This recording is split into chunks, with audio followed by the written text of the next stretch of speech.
Bom dia a todos. Primeiramente é um prazer tê-los aí na nossa segunda webinar.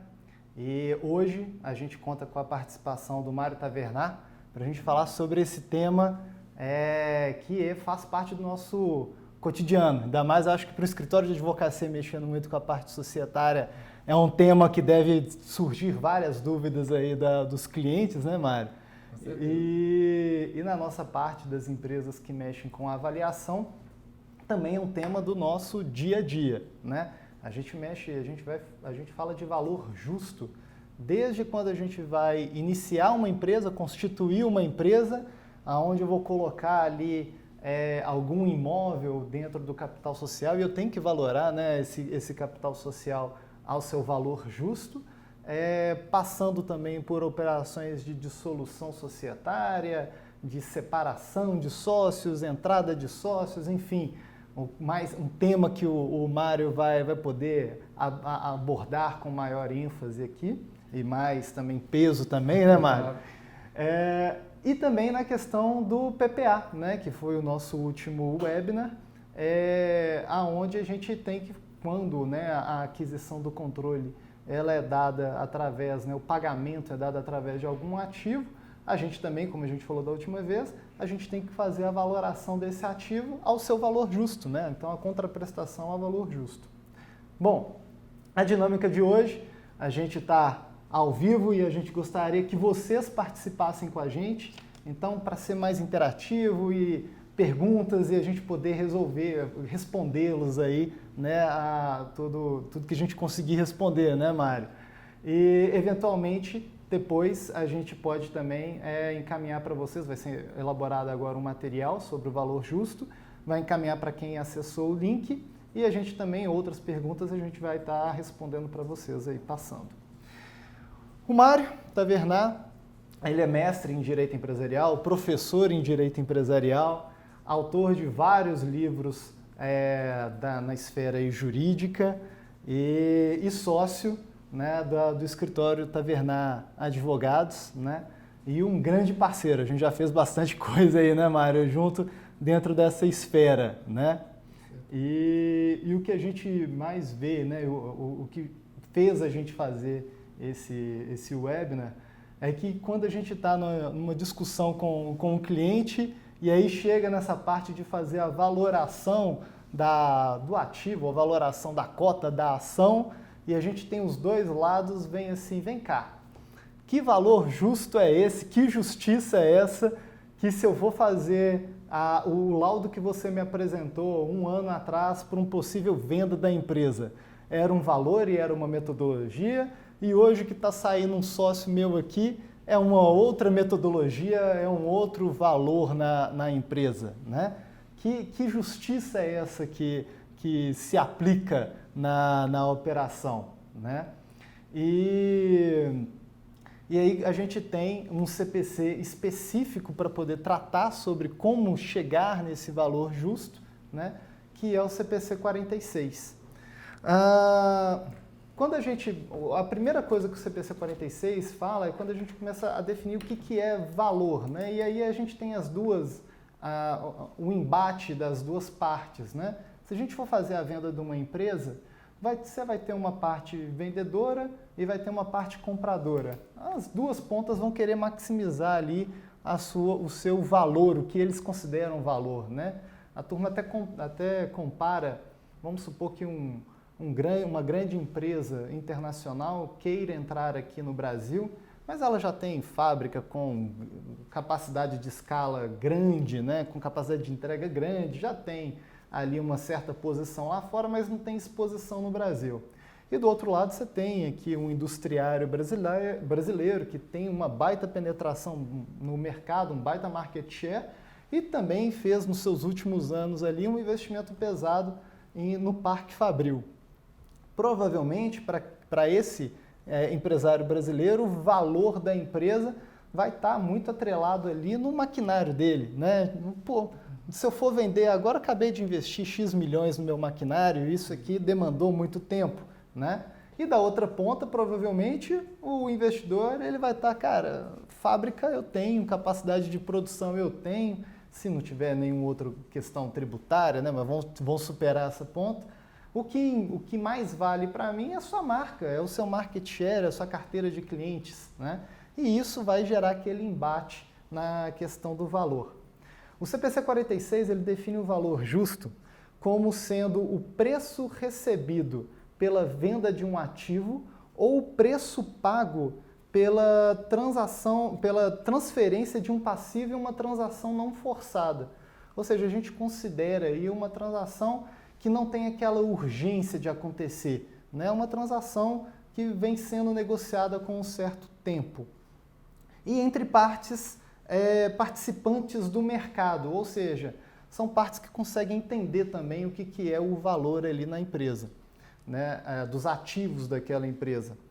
E preço é definido como o valor obtido em uma transação no mercado principal ou mais vantajoso. E ele pode ser feito de uma forma observável ou estimado de acordo com algumas técnicas de avaliação. E quando a gente entra dentro de técnicas de avaliação é onde a gente vai abordar o que é o valuation, né? O valuation em si é um conjunto de técnicas que são utilizadas para poder mitigar ou reduzir ali o embate de percepção de valor entre as partes, né? E no CPC 46 ele fala de 3 abordagens para poder definir, para chegar nessas técnicas de avaliação. A primeira abordagem que o CPC 46 fala é a abordagem de mercado.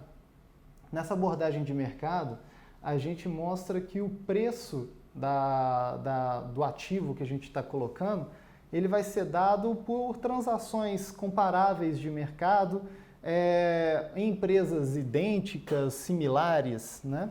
E uma dessas abordagens, né, dentro da abordagem de mercado, uma dessas técnicas que é muito utilizada é a técnica de comparação direta.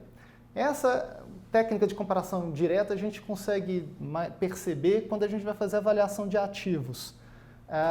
E nesses ativos a gente tem, vamos supor, um veículo. Quando a gente vai fazer a venda de um veículo, a primeira tabela que a gente vai olhar é a tabela FIPE. Ou seja, ele está olhando um carro da mesma marca, do mesmo modelo, no mesmo ano, na mesma cor, na mesma região. Ele pega ali o quanto que foi vendido, né, nos últimos meses, faz um múltiplo. E aí, se eu tenho um carro naquela mesma situação, eu infiro que o valor do meu bem é aquele valor que a gente está utilizando ali, vendo na tabela, né, aquele multiplicador. Isso para a empresa é um pouquinho complicado, né, Mário, da gente utilizar. É muito difícil da gente sustentar que existem empresas comparáveis, né? A gente vê várias empresas similares, mas comparáveis ao ponto de ter o mesmo mercado, a mesma margem, a mesma receita, o mesmo drive de valor, é um pouquinho mais difícil. E aí, quando a gente vai para múltiplos, continua dentro dessa abordagem de mercado, a gente tende a fazer, quando é avaliação de empresas, tende a fazer através do método da média dos grupos de comparáveis. É muito parecido com o anterior, porém, quando a gente fala de média de grupo de comparáveis, a gente está falando do setor da empresa. Eu estou fazendo uma avaliação daquelas empresas que participam do mesmo setor da empresa que eu estou avaliando. Estou expurgando dentro desse setor algumas empresas que não são similares, e aí não são, né, tem a diferença entre o comparável e o similar, né, ou seja, não existe aquela comparação direta, mas os negócios são parecidos, os drivers de valores são bem parecidos. E com base nisso a gente faz o cálculo de alguns múltiplos. Múltiplos EBITDA, múltiplos faturamento, múltiplos lucro, e aí existem vários múltiplos a serem analisados. Essa metodologia é uma metodologia prática, utilizada muitas vezes no caso de venda de empresas, né, Mário? Sustentada, eu acho que na hora da negociação, do embate ali, mas mesmo assim ela também gera o seu embate por ela ser tão prática, ela tem algumas arestas ali para a gente poder conversar, né? Se dentro da mesma empresa eu tenho vários tipos de multiplicadores, provavelmente esses multiplicadores aplicados em uma outra empresa, mesmo que ela seja similar, vão gerar valores totalmente diferentes, né? Isso porque uma pode ter um faturamento mais alto e uma margem muito pequena, a outra pode ter uma margem muito alta e um faturamento menor, e isso vai dar aquela diferença no valor que colocou. Então faz parte da empresa que está fazendo a avaliação entender qual que é o objetivo da operação e ver qual que é o multiplicador que deve ser utilizado, ou aquele multiplicador que reflete melhor o valor para a operação que está sendo feita. E se é também a abordagem de mercado, a abordagem mais correta, né, Mário, naquela posição. O Mário depois vai passar aqui alguns casos práticos aqui também do dia a dia, né? A gente está fazendo mais uma parte técnica aqui para a gente poder discutir um pouquinho mais profundamente, né, Mário, lá na frente. Na abordagem, a outra abordagem que o CPC 46 fala é a abordagem de custo. Nessa abordagem de custo, a primeira técnica que ele apresenta para a gente é a técnica de avaliação a valor contábil. A avaliação a valor contábil nada mais é do que a gente pegar o que está escriturado contabilmente, ou o que está avaliado contabilmente, e fazer ali a diferença dos seus ativos e dos seus passivos, eu vou acabar encontrando o patrimônio líquido da empresa, né? Ou o ativo líquido da empresa, que geralmente é chamado também, né? E eu atribuo que o valor daquela companhia nada mais é do que o valor desse patrimônio líquido. Tem várias contestações também, tem prós e contras como qualquer outra abordagem, e aí cabe também mais um adendo, né, na parte do escritório de avaliação, é que nós como avaliadores, e aí já entrando um pouquinho na minha rotina do dia a dia, e depois quero saber dentro da sua como é que é, né, Mário? A gente tem que... Passando pela parte jurídica, que aí tem os seus aspectos legais do que deve ser feito, como deve ser feito a operação, mas superado isso, a gente tem que avaliar qual que é a melhor abordagem para ser colocado, né? E qual que é a melhor técnica a ser utilizada para espelhar aquele valor, aquele objetivo que a gente quer chegar, o objetivo que as partes querem chegar. Na abordagem de custo, quando a gente está falando de valor patrimonial, né, puro, valor contábil puro, a gente está analisando o passado da empresa, o que foi o valor da empresa até hoje, desconsiderando o valor dos seus ativos a valor de mercado, considerando apenas o que contabilmente foi lançado, né? Para algumas situações pode caber, para outras situações deve caber, né, é obrigatória a operação. E para outras não faz muito sentido, né? Quando a gente vai falar ali de empresas que estão ativas, gerando receita, gerando margem, tem um mercado, enfim, já todo montado, é muito difícil sustentar que o valor de uma empresa, para casos de venda, ele segue dentro do valor patrimonial. Quando a gente vai para a discussão, e é o que a gente vai colocar aqui na jurisprudência, né, na parte legal, são as discussões que são mais acaloradas, quando é uma saída de sócio, quando aí sim cabe a gente discutir se é viável ou não é viável essa utilização desse método. A outra técnica dentro da abordagem de custos que é utilizada é a abordagem do valor contábil, mas aí a valor de mercado, né? E aí o que a gente vai fazer? Uma série de laudos para poder colocar os seus ativos a valor de mercado e levantar todos os passivos, inclusive os passivos contingentes ali da empresa, né? Então vai ser elaborado para chegar nesse valor contábil ajustado a valor de mercado, que juridicamente é chamado ali de balanço de determinação, né, da operação. A gente vai utilizar um laudo de valor dos ativos monetários da empresa, ou seja, quanto é que vale a carteira daquele cliente? Ele tem ali recebíveis, né, para entrar, quanto é que vale isso? Outros ativos não monetários que podem entrar ali, que fazem parte da empresa? Intangível, imobilizado. E aí, quando a gente vai falar de imóveis, equipamentos, a gente vai ter que entrar dentro da NBR 14.653, que já tem todas as técnicas também para poder chegar nesse valor. Inclusive o escritório, né, ao invés da gente trabalha muito com esse tipo de laudo.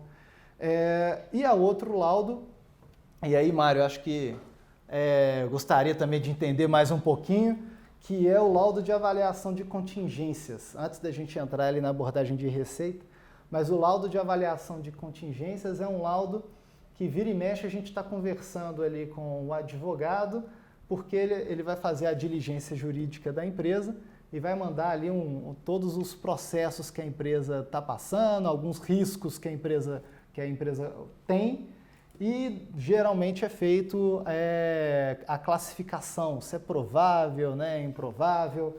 O que a jurisprudência fala? O que eu coloco? Se eu vou fazer um balanço de determinação, uma avaliação da empresa ao seu valor de mercado, o que eu considero dentro do passivo?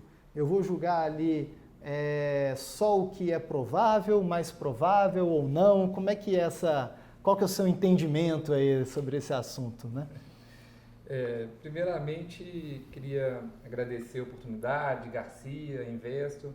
É uma satisfação poder participar e também com os ouvintes, né, com as pessoas que estão nos vendo, poder discutir esse tema que é tão interessante e faz realmente parte do nosso dia a dia. Que a gente observa, seja em sala de aula, que a gente observa para lecionar, e seja nos casos práticos aqui do escritório. Então, até antes de responder a sua pergunta, que é super interessante e a margem a vários questionamentos e pontos de vista, quando você me propôs o tema e quando eu vi, e é algo que sempre nos perguntam também, o que é valor justo, né? E quando o direito, enfim, se a gente pega a ideia do direito enquanto justiça, realmente existe uma justiça ou realmente nós temos que seguir algumas linhas de forma a entender o que seria melhor, ou talvez não justo, mas o mais adequado naquele caso concreto. Então a gente tem que sempre ter essa ideia, porque a ideia de justiça, a ideia de valor também, ela, enfim, retomando um pouco aqui a Telexi, ela tem um certo grau de subjetividade. Muitas vezes o que é justo para um não é para outro. Então, e a mim, desde que comecei a trabalhar com isso, nós trabalhamos aqui tanto do ponto de vista negocial, que nós somos operações de M&A, como também no litígio, essa questão do valor sempre me incomodou, pelo seguinte, porque se a gente pega valor no direito societário, enfim, tanto no litígio quanto na negociação, valor, ou na verdade preço, é aquilo que alguém se dispõe a pagar. Uhum. Mas é claro que isso vai ser embasado, vai ter alguma justificativa a partir de laudos, tudo isso. Mas quando eu não esqueço até hoje, quando eu vi o primeiro laudo, e eu vi que o laudo era dado em intervalo. Falava assim, é um valor de X a Y. Eu falei, poxa, mas como que o pessoal não consegue precisar realmente um valor para aquele ativo, para aquela sociedade, para aquelas ações ou aquelas cotas? Então, este é um ponto interessante, que na negociação o que a gente vê, independentemente do que seria valor justo, o valor efetivo é aquilo que é definido pelas partes e que vai ser o preço. Sim. Então, é claro que na negociação o vendedor acha que o ativo vale o máximo possível e o comprador quer, por mais que tenha interesse, por óbvio, mas ele quer deteriorar o preço para pagar o mínimo possível pelo mesmo ativo. Então, essa meia de negociação realmente é uma arte, porque muitas vezes se observa um laudo muito bem fundamentado em uma linha, outras vezes nem tanto, mas o importante é aquela pessoa que vai estar ali e negociando, já teve um caso nosso que eu vi que houve uma diferença de preço de 40 milhões simplesmente porque se disse, eu não quero assumir tal risco. E isso para mim tem um peso de 40 milhões. E aí a outra parte até falou, poxa, mas você falando desse jeito parece um monge tibetano, como se pedisse 40 milhões seria algo simples. Mas de fato era uma condição posta, independentemente de justificativa, ou se a justificativa era razoável ou não, mas era o que se tinha para aquela situação e o que de fato viabilizou a operação. Então essa questão da negociação é um ponto relevante, mas no fim do dia o que vai determinar é quanto as partes estão dispostas a pagar e por conseguinte aceitar em decorrência da alienação daquele ativo. E aí a gente passa para um outro ponto, que aí eu vou chegar na resposta, ou pelo menos na opinião quanto à sua pergunta, que é o seguinte, e aí um outro ponto muito relevante do direito societário que nós temos é quando há o processo de dissolução parcial da sociedade.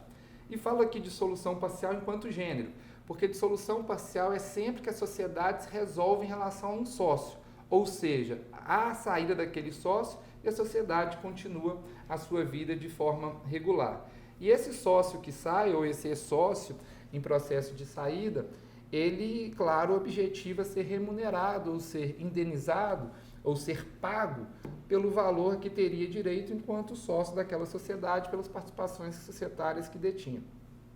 E aí sim a gente começa a entrar numa área um pouco mais tormentosa.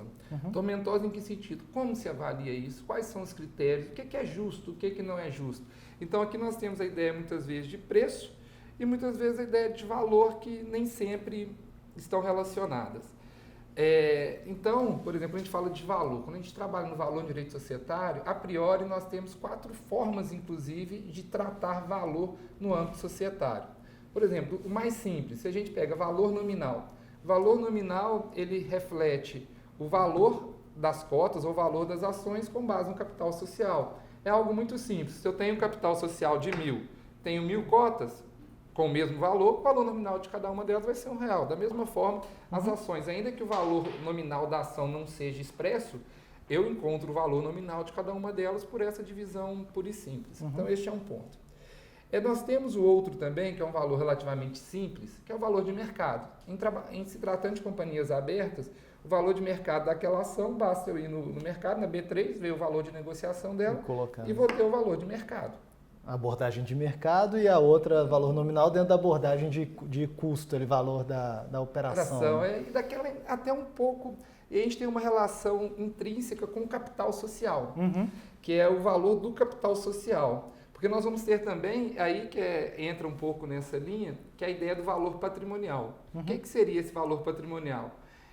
Sempre entender o valor patrimonial contábil, aquele dos balanços contábeis que nós sabemos nem sempre reflete a realidade daquela sociedade.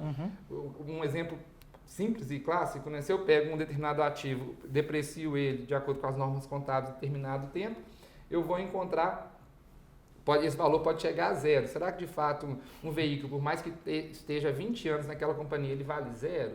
Ou determinado imóvel? Então isso não é tão claro.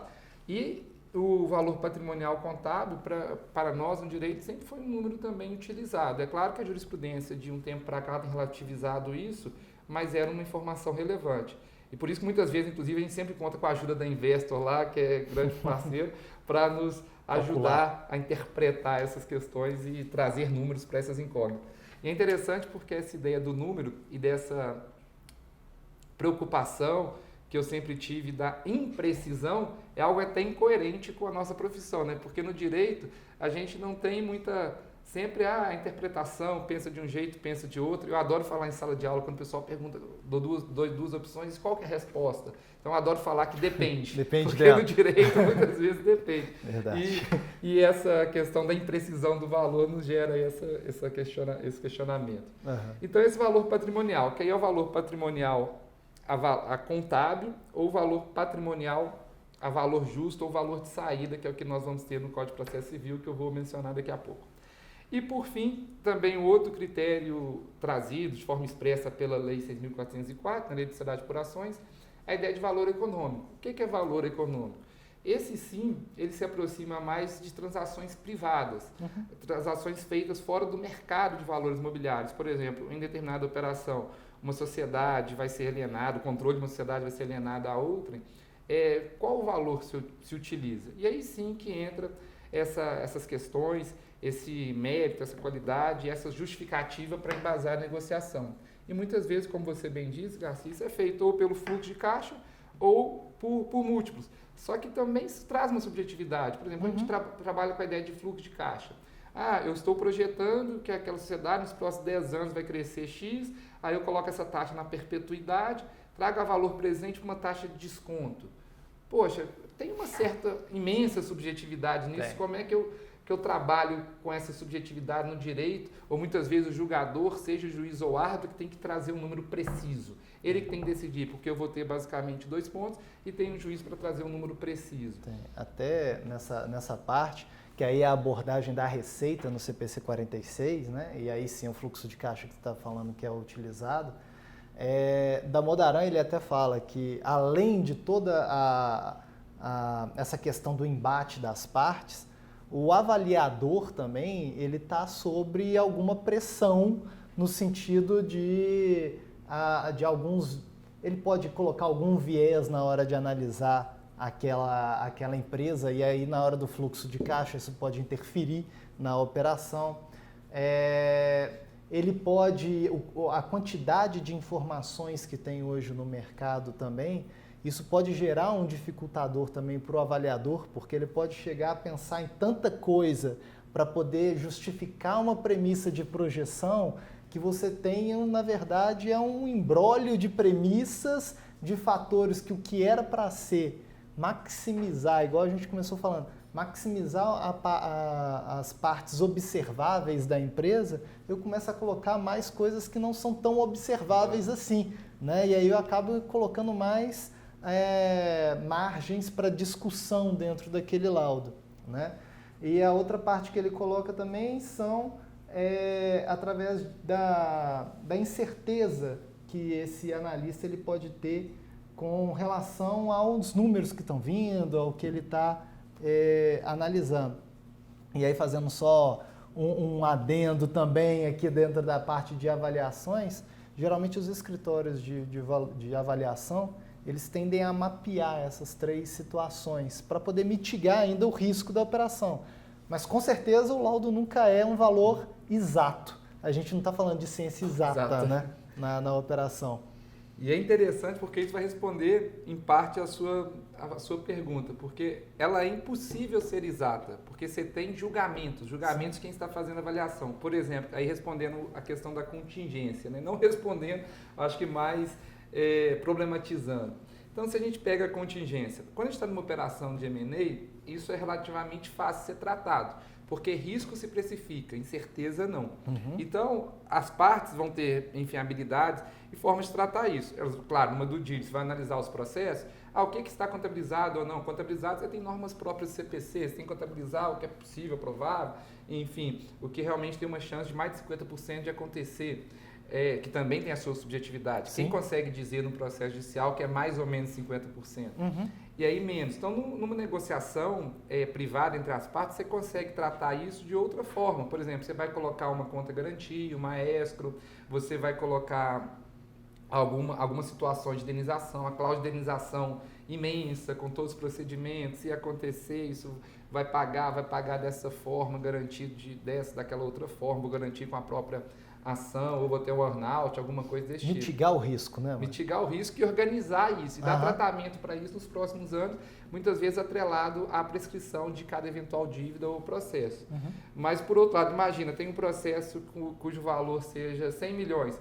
É claro que o vendedor vai ter, entre aspas, certeza que vai ganhar, e o comprador vai ter uma certeza que o comprador vai perder, entre aspas, para tentar descontar isso do preço. Uhum. Então, essa ideia na negociação, acho que a gente tem instrumentos mais eficazes de tratar essa questão.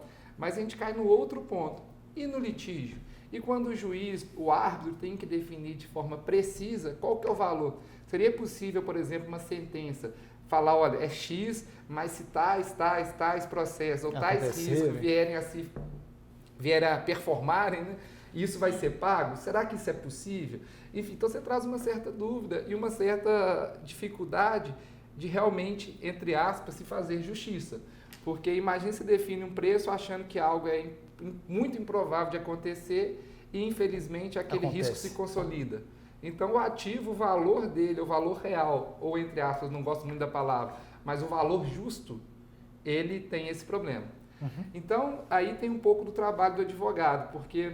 Aí eu vou até entrar daqui a pouco em alguns artigos, só para a gente ter clareza do caminho, na preparação, na questão prévia disso. Porque, poxa, em um caso de solução parcial, seja por falecimento, seja por exclusão, seja por dissolução parcial, como eu vou calcular este valor?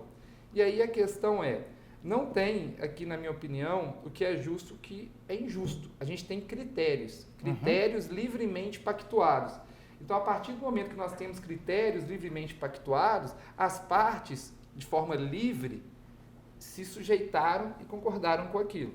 Então, o que a gente tem de maneira muito clara, pacto sunt servanda, o que é. Então, deve-se observar a vontade das partes, porque senão, se as partes não teriam condição de negociar aquilo, será um terceiro que poderia falar em nome delas de forma a dar um tratamento mais justo. Então, esse é um ponto. E é interessante porque aí a lei procurou resguardar e procura resguardar essa vontade das partes. No momento que no contrato social procura definir exatamente quais seriam os critérios a ser adotados. Então, as partes, a princípio, poderiam livremente pactuar acerca do critério para as hipóteses em que houver a dissolução ou a resolução da sociedade em relação a determinado sócio. Então, este é um ponto. O segundo ponto é que, se o contrato social for omisso, a lei também, o Código de Processo Civil novo é expresso, mas da mesma forma o Código Civil, procura trazer uma regra para isso. Olha, primeiro, as partes podem livremente, direito disponível, pactuarem naquele sentido. E aí sim é importante. Segundo ponto, se o contrato social ou estatuto for omisso, a lei já sugere uma solução. Então isso, legalmente, de forma literal, é o que nós temos da lei. Só que aí nós temos um terceiro ponto, que é a jurisprudência muitas vezes ignora ou tem entendimento, seja por princípios, por valores, de forma um pouquinho diferente. E aí isso um pouquinho diferente, que é com a ideia de trazer justiça, entre aspas, para aquele caso, isso pode gerar ainda mais injustiça, porque você traz insegurança jurídica. Então, hoje, em qualquer caso do escritório, nós vamos entrar, seja com uma exclusão ou com uma dissolução parcial para sair. Qual vai ser o valor exato? Qual vai ser o critério? A gente não consegue, de maneira precisa, entender ou dar segurança para o cliente do que o que vai prevalecer. E aí eu vou chamar a atenção, só para ler alguns artigos de maneira breve, espero que não fique monótono, enfim, até passando para vocês, só para ilustrar um pouquinho o que eu mencionei. Então, iniciamos pelo artigo 1031 do Código Civil, que trata das sociedades regidas pelo Código Civil, dentre elas, sociedade limitada. Então, por exemplo, no artigo 1031, nós temos que, nos casos em que a sociedade resolver em relação a um sócio, o valor da sua cota, considerada pelo montante efetivamente realizado, liquidar-se-á, salvo disposição contratual em contrário, com base na situação patrimonial da sociedade, a data da resolução verificada em balanço especialmente levantado. E é interessante que esse artigo aqui, isoladamente considerado, ele tratava, para a maior parte da doutrina, da jurisprudência, de valor patrimonial contábil. Nem tinha essa reavaliação para trazer a valor de saída ou a valor justo. Da mesma forma, nós temos o artigo 45 da Lei 6.404, que é a Lei da Sociedade por Ações, que trata tanto da sociedade anônima como da sociedade em comandita por ações. Então, o artigo 45 diz: o reembolso é a operação pela qual, nos casos previstos em lei, a companhia paga aos acionistas dissidentes da deliberação da Assembleia Geral o valor das suas ações. O Estatuto, parágrafo 1º, o Estatuto pode estabelecer normas para a determinação do valor de reembolso, que, entretanto, somente poderá ser inferior ao valor do patrimônio líquido constante no último balanço aprovado pela Assembleia Geral, observado o disposto no parágrafo 2º, se estipulado com base no valor econômico da companhia, a ser apurado em avaliação, parágrafo 3º e parágrafo 4º. E aqui só o último dispositivo legal, para não ficar maçante, e enfim, ele um pouco mais preciso, até em termos de procedimento, que é o Código de Processo Civil, nos artigos 604 e 606. O artigo 604, de maneira muito clara, diz o seguinte: para a apuração dos haveres, o juiz, 1. Fixará a data da resolução da sociedade, porque aqui é um componente muito importante também. Eu vou apurar a situação, o patrimônio daquela sociedade, ou o valor que for daquela sociedade, com base em qual data? Sabendo que os processos no Brasil são morosos, por exemplo, se inicia em um ano e acaba em 10, eu vou considerar a data que começou o processo, ou que teve uma notificação para dissolução parcial, por exemplo, ou a data do fim do processo que encerrar aquilo. Porque durante esse período a sociedade pode ter quebrado, a sociedade pode ter lucrado, a sociedade pode ter sido vendida, pode ter ocorrido uma série de questões com a sociedade. Inciso 2º, o juiz definirá o critério de apuração de haveres à vista do disposto no contrato social. Chama atenção para esse ponto. E terceiro, nomeará o perito. Então, a função do perito aqui, com base no Código de Processo Civil, é fazer a avaliação, fazer o laudo, laudar aquilo com base nas premissas definidas pelo juiz. Este é o ponto. E o artigo 606, concluindo, diz o seguinte: em caso de omissão do contrato social, o juiz definirá como critério de apuração de haveres o valor patrimonial apurado em balanço de determinação, que é exatamente o que você bem disse, tomando-se por referência a data de resolução e avaliando-se bens e direitos do ativo, tangíveis e intangíveis, a preço de saída, além do passivo também a ser apurado de igual forma. Em todos os casos em que seja necessária a realização de perícia, a nomeação do perito recairá preferencialmente sobre especialista em avaliação de sociedades. Então aqui nós temos o Código de Processo Civil. Resolve todos os problemas? Por exemplo, questão da contingência, a gente consegue resolver por aqui? Não conseguimos. Mas a gente tem pelo menos um bom indicador para esse procedimento. Então, e aqui eu ressalto a importância muito grande do capital social e da disposição do contrato. E por isso que aqui no escritório, enfim, também quando leciono, eu acredito muito que o contrato, qualquer que seja ele, tem duas funções básicas. Quais sejam? Primeiro, ele ser transparente, que as partes entendam o que estão contratando. E segundo, previsibilidade. Se determinada situação acontecer, eu procuro no contrato e encontro aquela resposta ou aquela solução, porque evita a zona cinzenta. Porque o litígio, muitas vezes, ele se inicia ou ele é frutificado, digamos assim, a partir do momento que há a zona cinzenta e aonde há falta, entre aspas, ou excesso de bom senso. E é uma coisa que nos preocupa muito aqui no escritório, é sempre que nos procura o cliente, fala assim, Mário, vamos montar um contrato social, um estatuto, nossa relação é ótima e vamos ganhar não sei quantos milhões no primeiro ano. E o que isso quer dizer, na verdade? É o seguinte, poxa, quando está tudo bem, aqueles planos, a relação, claro, tem que ser ótima. Mas o problema é quando se tem divergência, não que seja por mal, mas muitas vezes há divergências e cada parte acredita que tem o máximo de bom senso. E como já dizia René Descartes, no livro Discurso do Método, todo mundo pede para ser mais bonzinho, prestativo, enfim, logo na página 2, tem uma série de outras qualidades, ou de incremento dessas qualidades, não necessariamente nessas palavras, mas ele conclui que ninguém pede para ter mais bom senso. E bom senso seria, em tese, a virtude mais bem distribuída que existe. E aí ele conclui, não quer dizer que estejamos errados quanto a isso, apenas guiamos nosso pensamento por caminhos diferentes. Então, o contrato, por isso esse cuidado, seja num contrato, num estatuto, num acordo de sócios, seja de cotistas ou de acionistas, é importante a gente conseguir passar transparência e previsibilidade. Porque se a parte, em determinada situação, conseguir encontrar a resposta, ou pelo menos o indicativo, ou pelo menos o critério, a questão está, em tese, resolvida. Só que aí a gente tem um componente a mais. Porque o contrato, a lei fala, o contrato é claro. O contrato pode estabelecer aquilo. O contrato estabelece aquilo, com clareza e com precisão. Só que aí, muitas vezes, a jurisprudência ignora ou dispõe de forma diferente que está no contrato. Isso traz uma certa preocupação para nós, os aplicadores do direito, enfim, que trabalham com direito e também imagino que os escritórios de avaliação. Então, por isso eu queria só chamar a atenção, de maneira breve também, para o recurso especial para o resto, que foi julgado pelo STJ em 2015, de número 1335619 de São Paulo.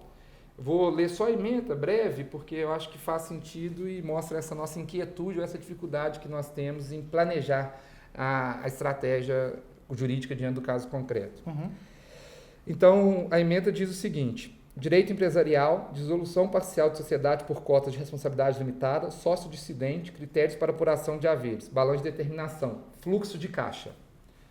1. Na dissolução parcial de sociedades por cotas de responsabilidade limitada, o critério previsto no contrato social para apuração dos haveres do sócio retirante somente prevalecerá se houver consenso entre as partes quanto ao resultado alcançado. Olha, em termos de abstração, é ótimo que as partes chegassem num consenso, não teria nem processo. Mas na prática nossa, não vou falar que nunca vi, mas raramente vê consenso. Todo mundo acha que vale mais e vale menos.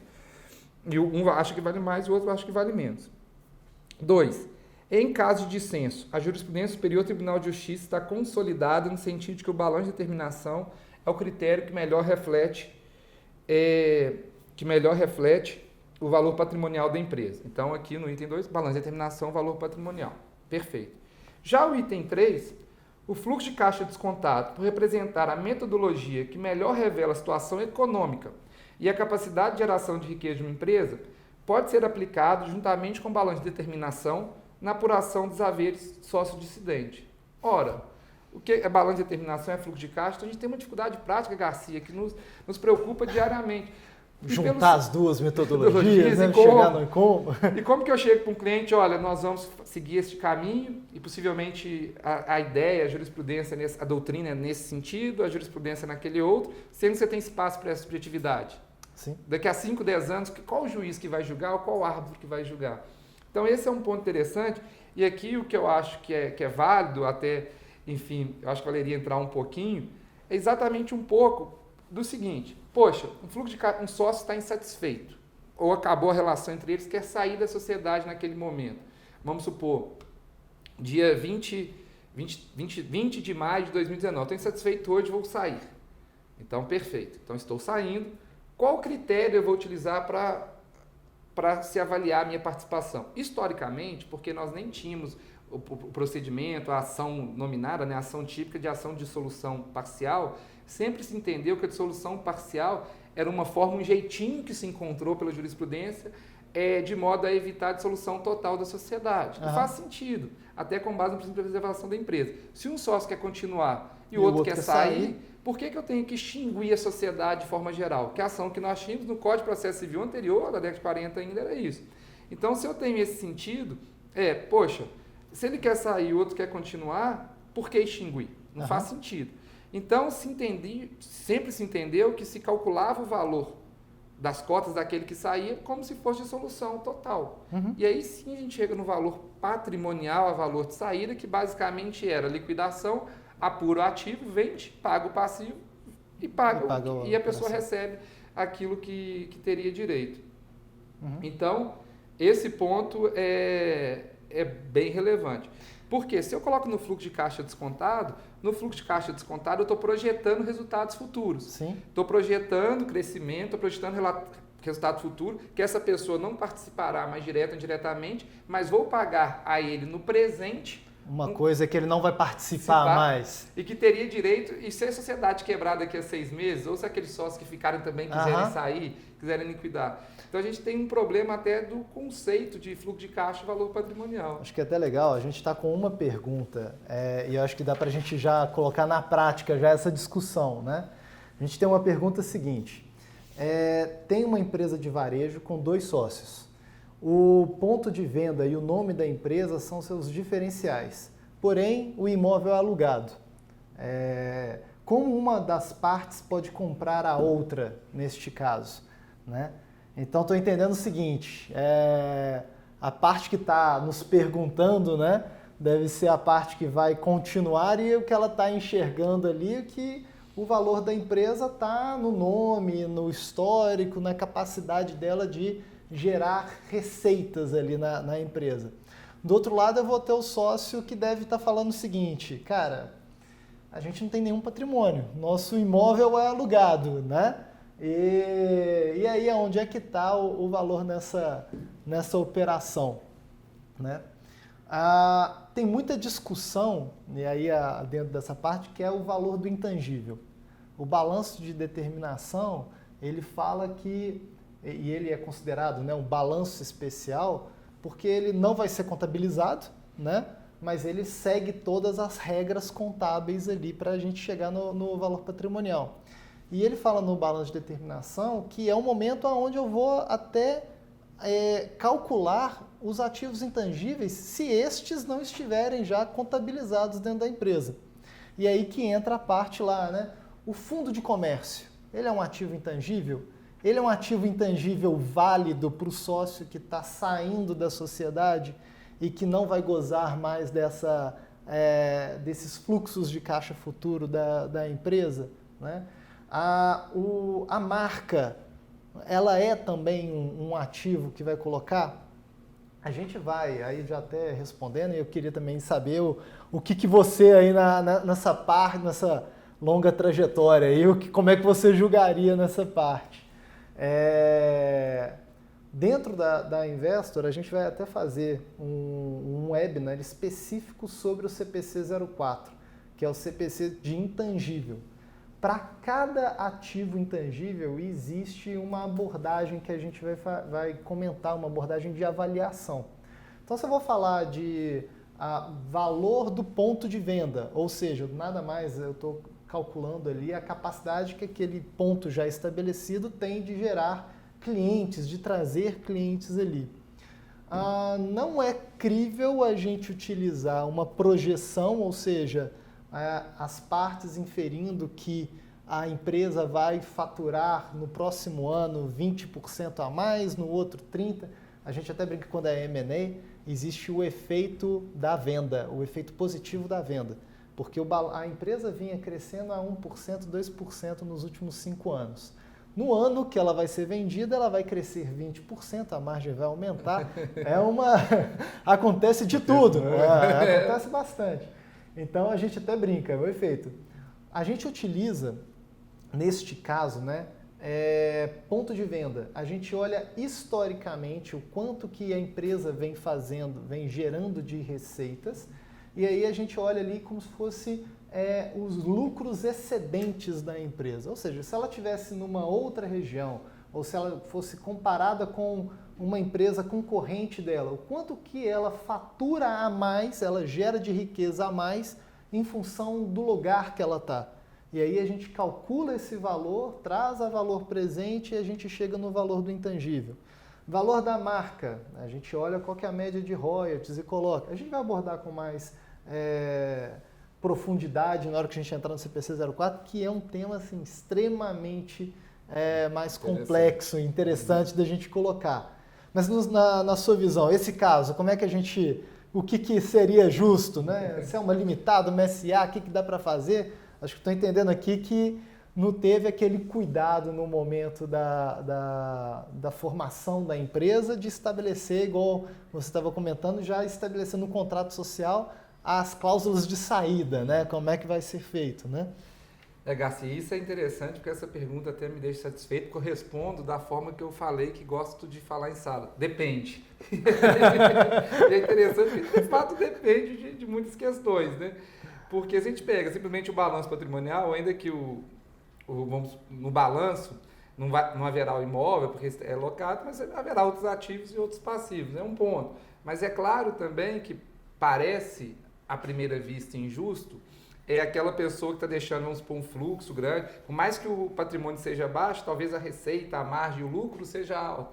Então, como é que se apura isso? Uhum. Por isso, eu volto mais uma vez naquela questão, aqui não tem justo, certo ou errado. Uhum. Porque, poxa, vamos supor que hoje está com essa geração de caixa, está com esse lucro, e amanhã, daqui a 6 meses, pode piorar. Vamos supor que houve um despejo, a pessoa quer vender o imóvel, quer implantar algo, enfim, e que aquele ponto de comércio simplesmente vire fumaça. Uhum. Então, o critério ele é muito importante por isso.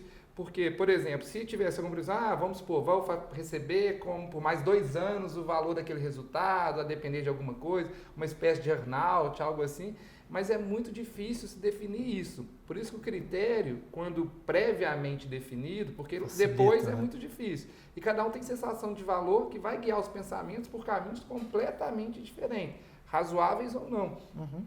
Então, esse é um ponto. E até para problematizar, é algo um pouco mais delicado. Por exemplo, nesse caso, a gente tem ali pelo que eu entendi, uma loja, um varejo, que você tem uma certa recorrência, uma previsibilidade da atividade, o que pode trazer, talvez, bases ou fundamentos mais sólidos para justificar uma recorrência, uma previsibilidade dos fluxos futuros. Então, nesse ponto, eu acho que tem uma certa facilidade.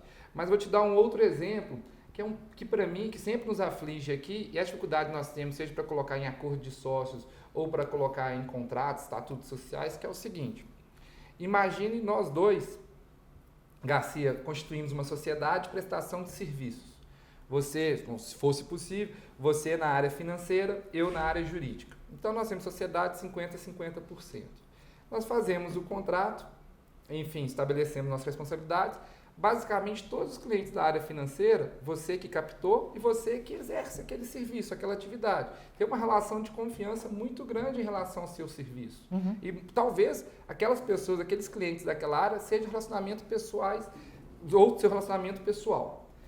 Sua, do seu família, enfim. E da mesma forma, os outros 50%, que são mais ou menos equivalentes, são em decorrência de acreditar no nosso trabalho, relacionamento pessoal meu e tudo isso. Então, a gente tem uma receita de 100, por exemplo, e aí, mês a mês, 100, e daqui 12 anos, óbvio, 1.200, sendo que 50% da área financeira e 50% da área jurídica. E aí eu pergunto, se você vier a sair, ou eu vier a sair, ou se, enfim, em um cenário um pouco mais catastrófico, um de nós dois vier a faltar, em razão de falecimento, algo assim. Como que eu calculo isso? Porque se eu calculo com base no passado, eu estou sendo injusto, porque 50% da sociedade vai acabar. Porque 50% daquele histórico, como que eu vou pagar algo com base no histórico, sendo que 50%, ela vai diminuir exatamente 50%. E como que eu calculo para o futuro? Se a tendência é que a sociedade que faturava 1.200 por ano vai passar a 600, né? Em razão do trabalho direto da pessoa. Por isso que respondendo o nosso, acho que podemos falar telespectador, né? É exatamente nessa linha. É uma dificuldade, porque tem que ver a dedicação pessoal ou não, se tem relação direta. Porque nesse caso, eu saio da sociedade, como que eu vou poder receber de você qualquer valor? Sim. Porque o que a sociedade vai receber, a geração de caixa futura, é decorrente do seu trabalho. E ela vai, no exato momento da minha saída, perder 50% do faturamento do resultado. E haverá provavelmente, inclusive, um aumento, pelo menos proporcional, do custo. Então, são pontos assim interessantes. E da mesma forma, seria possível um outro questionamento que sempre nos é feito, e, enfim, temos uma zona um pouquinho mais cinzenta também, eu estabelecer num contrato, num estatuto, regras diferentes. Por exemplo, eu poderia trazer um critério de apuração de haveres para o caso de falecimento e, da mesma forma, trazer um critério de apuração de haveres diferente para o caso de exclusão de sócio? Ou, de maneira clara, se um sócio quiser sair, é um critério. Se eu quiser tirar o outro sócio, é outro critério. Será que seria possível com critérios justificáveis? É possível? A princípio, sim. Mas aí é muita ideia de vai entrar e sempre traz um pouco de dúvidas, insegurança, é enriquecimento sem causa, não é enriquecimento sem causa, enfim, se é razoável ou não. Então, você tem uma dificuldade de ter uma previsibilidade na jurisprudência, no julgado. Mas, pela lei, se o contrato, em tese, estabeleceu o critério e as partes livremente aceitaram aquilo, não teria porquê. Independente se é uma limitada ou se é uma SA. Se em comum acordo a gente chegou numa decisão que esses critérios é o que vai chegar no valor justo, teoricamente era para ser o acordado e o que a ser seguido numa dissolução, numa resolução societária, né? Exatamente. Nesse caso, né, até da telespectadora, eu gostei do... Só uma ressalva aqui, que assim, na sociedade anônima a gente pode ter algumas diferenças pequenas, não em termos de critério, mas porque na sociedade anônima, a princípio, não se admite, por exemplo, a dissolução parcial, ou seja, a saída imotivada. Por mais que a jurisprudência hoje, de forma consolidada no STJ, admite em casos de sociedades familiares fechadas.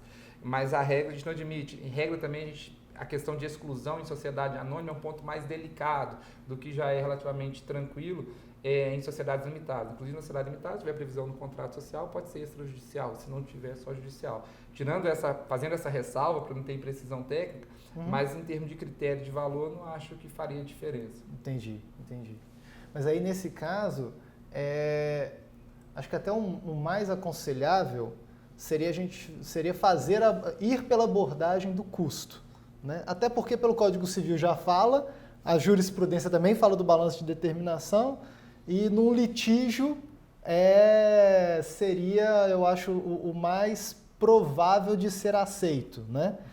Porém, dentro da discussão, dentro da elaboração desse balanço de determinação, vai ter toda essa discussão que a gente falou, né? Na hora de identificar o ativo intangível, o que é ativo de fato ali a ser precificado ou não, né? Levado em conta para determinar o patrimônio líquido ajustado ao valor de mercado, né? da empresa. Tem uma outra pergunta, aí é até bom a gente dar um passo aqui. Ele colocou, Qual a diferença entre valor de mercado e valor justo? Na verdade, tudo é valor justo, né?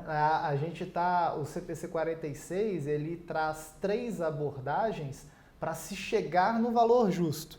E aí essa complexidade que a gente está falando, né? O valor justo, ele não é um, ele pode ser vários, né? Tem que olhar, cabe ao advogado, ao analista entender de forma imparcial ou de forma mais justa possível para chegar no objetivo das partes, e eu acho que esse é o ganho também da discussão, né?